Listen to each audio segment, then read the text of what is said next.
વિદ્યાર્થી મિત્રો, સ્વાધ્યાય 6 ની આપણે ખાલી જગ્યા જોઈ તો બધા ચોરસ ખાલી જગ્યા છે. તો બધા ચોરસ કેવા છે? સમરૂપ છે. દેખાવમાં સરખા એટલે સમરૂપ કહેવાય. પણ માપને બધું સરખું હોય તો એકરૂપ કહેવાય. પછી એબીસીમાં AB છેદમાં 8, BC બરાબર BC છેદમાં 17, AC છેદમાં 15 હોય તો ABC ખાલી જગ્યા ત્રિકોણ હોય, કાટકોણ ત્રિકોણ હોય.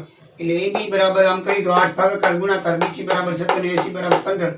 પાયથાગોરસના સિદ્ધાંતથી આપણે કરીએ એક બાજુનો વર્ગ વત્તા બીજી બાજુનો વર્ગ બરાબર કર્ણનો વર્ગ થાય છે. મોટી બાજુ કર્ણ કહેવાય. તો એ કાટકોણ ત્રિકોણ સાબિત થઈ ગયો. એબીસીમાં B બરાબર 90, AC અને AC 61 હોય, BC 11 હોય તો AB બરાબર કેટલા? આ પણ પાયથાગોરસના સિદ્ધાંતથી આપણે શોધી શકીએ. AC નો સ્ક્વેર બરાબર AB નો સ્ક્વેર વત્તા BC નો સ્ક્વેર એટલે બંને બાજુનો સ્ક્વેર બરાબર કર્ણનો વર્ગ. 61 નો વર્ગ AB નો વર્ગ 11 નો વર્ગ, 61 નો વર્ગ 37, 21, AB નો સ્ક્વેર 11 નો વર્ગ 101, એમાંથી બાદ કરીએ તો 3600 તો AB નો સ્ક્વેર 3600, 36 નો વર્ગમૂળ 60 તો AB બરાબર 60. મિત્રો, આ બધા કાટકોણ ત્રિકોણના અલગ અલગ રીતે પૂછાતા દાખલાઓ છે એટલે તમને ખ્યાલ આવે.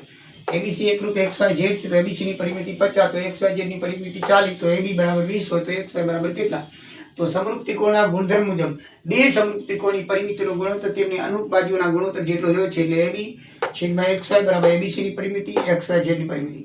20 છેદમાં XY બરાબર 50 છેદમાં 40. ચોકડી ગુણાકાર કરો તો એ XY બરાબર 16 જવાબ આવશે.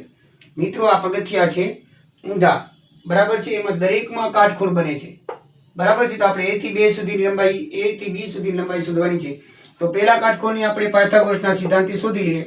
આ જે નીચેની બાજુ, આ બાજુની બાજુ આ પાયો છે, આ બાજુ છે, સામે AC કર્ણ છે, AB પાયો છે અને BC એક બાજુ છે. તો આમાં આપણે AB નો સ્ક્વેર વત્તા BC નો સ્ક્વેર બરાબર AC નો સૂત્ર થાય.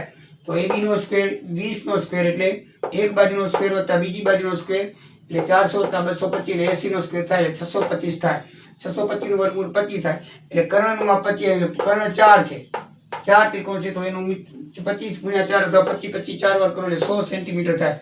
સેન્ટીમીટરમાં જવાબ કીધો તો 100 અને મીટરમાં જવાબ કીધો તો 1 જવાબ આવે. બરાબર છે. જમીનથી 3 મીટર દિવાલ અટકે તે રીતે ગોઠવેલ નીચેની લંબાઈ 4 મીટર છે. તો નીચેનો છેડો આ C છે એ B થી કેટલો દૂર હશે? તો પાયથાગોરસના સિદ્ધાંત મિત્રો, આ નિસરણી છે AC 4 મીટર છે અને જમીનથી 3 મીટર 2 મીટર 3.2 મીટર ઊંચે ગોઠવેલી છે દિવાલથી. આ દિવાલ છે, AB દિવાલ છે બરાબર છે. તો એની રીતે પાયથાગોરસના સિદ્ધાંતથી શોધશું તો એનો જવાબ પણ કેટલો આવશે? 2.4 આવશે. એટલે મિત્રો, આ રીતે આપણો દાખલો થશે. પાયથાગોરસના સિદ્ધાંતથી શોધી લઈએ તો અલગ અલગ પાયથાગોરસના સિદ્ધાંતથી આપણને એ સમજાય એવું છે. તો મિત્રો, આવી ખાલી જેવું આવશે, ધ્યાન રાખજો.